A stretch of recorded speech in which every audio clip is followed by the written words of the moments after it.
നമസ്കാരം, എല്ലാവർക്കും പ്രവാസി മലയാളിയിലേക്ക് സ്വാഗതം.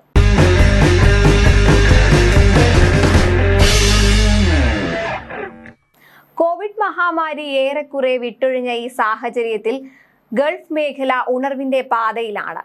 തൊഴിൽ മേഖലയിലും കാതലായ മാറ്റങ്ങളാണ് വരുത്തിയിരിക്കുന്നത്. തൊഴിൽ നഷ്ടപ്പെട്ട നിരാശരായ നിരവധി പ്രവാസികളാണ് കോവിഡ് പ്രതിസന്ധിയിൽ നാട്ടിലേക്ക് മടങ്ങേണ്ടി വന്നത്. എന്നാൽ ഇപ്പോൾ തൊഴിൽ മേഖല കാര്യക്ഷമമായ രീതിയിൽ പ്രവർത്തനം ആരംഭിച്ചതോടെ UAE-യിലേക്ക് പ്രവാസികൾ മടങ്ങിയെത്തുകയാണ്.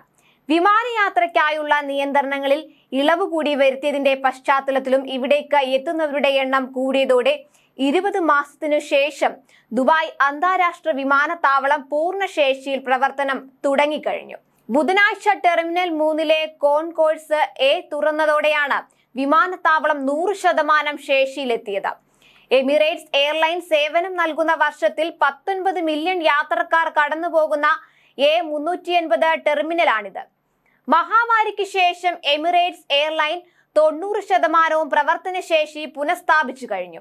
അടുത്ത മാസത്തോടെ പൂർണ്ണശേഷി കൈവരിക്കാനുള്ള പ്രവർത്തനത്തിലാണ് എയർലൈൻസ്.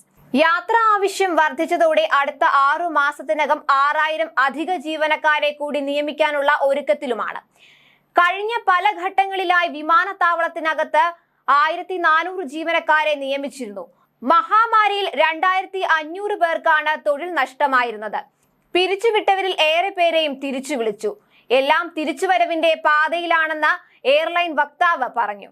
വിമാനയാത്രയ്ക്കുള്ള നിയന്ത്രണങ്ങളിൽ ഇളവ് വരുത്തിയതിന്റെ പശ്ചാത്തലത്തിൽ ഈ വർഷത്തെ ഇതുവരെയുള്ള യാത്രക്കാരുടെ എണ്ണം 2.8 കോടിയായി ഉയർന്നു. യാത്രക്കാരുടെ എണ്ണത്തിൽ ഗണ്യമായ വർധനവാണ് ഉണ്ടായത്. ആഗോള വ്യോമയാന മേഖല മഹാമാരിക്ക് മുൻപുള്ള അവസ്ഥയിലേക്ക് മടങ്ങണമെങ്കിൽ അന്താരാഷ്ട്ര തലത്തിലുള്ള സഹകരണം ആവശ്യമാണെന്ന് എയർപോർട്ട് CEO പോൾ ഗ്രിഫിത്സ് വ്യക്തമാക്കി. ലോകത്തിലെ ഏറ്റവും വലിയ അന്താരാഷ്ട്ര വിമാനത്താവളം എന്ന നിലയിൽ സ്ഥാനം ഉയർത്തുകയാണ് ലക്ഷ്യം. ഇത് സംബന്ധമായി ലോകമെമ്പാടുമുള്ള എയർപോർട്ട് അധികൃതരുമായി ചർച്ചകൾ പുരോഗമിക്കുകയാണ്. കോവിഡിനെ നേരിടാൻ ഒട്ടേറെ രാജ്യങ്ങളിലേക്ക് സഹായ സാമഗ്രികൾ എത്തിക്കുന്നതിന് കഴിഞ്ഞ 2 വർഷമായി ദുബായ് വിമാനത്താവളത്തിൽ നിന്ന് അൽമക്തൂം വിമാനത്താവളത്തിൽ നിന്നും ചരക്ക് ഗതാഗത ശേഷി ഉപയോഗിച്ച എമിറേറ്റ്സ് സ്കൈ കാർഗോയെ പോൾ ഗ്രിഫിത്സ് അഭിനന്ദിച്ചു. പ്രതിസന്ധി ഘട്ടത്തിൽ ലോകമെമ്പാടുമുള്ള വാക്സിനുകളും മെഡിക്കൽ ഉപകരണങ്ങളും എത്തിക്കുന്നതിന് ലോജിസ്റ്റിക്സ് ഇൻഫ്രാസ്ട്രക്ചർ ഉപയോഗിക്കുന്നതിൽ എമിറേറ്റ്സ് സുപ്രധാന പങ്ക് വഹിച്ചതായും അദ്ദേഹം വ്യക്തമാക്കി.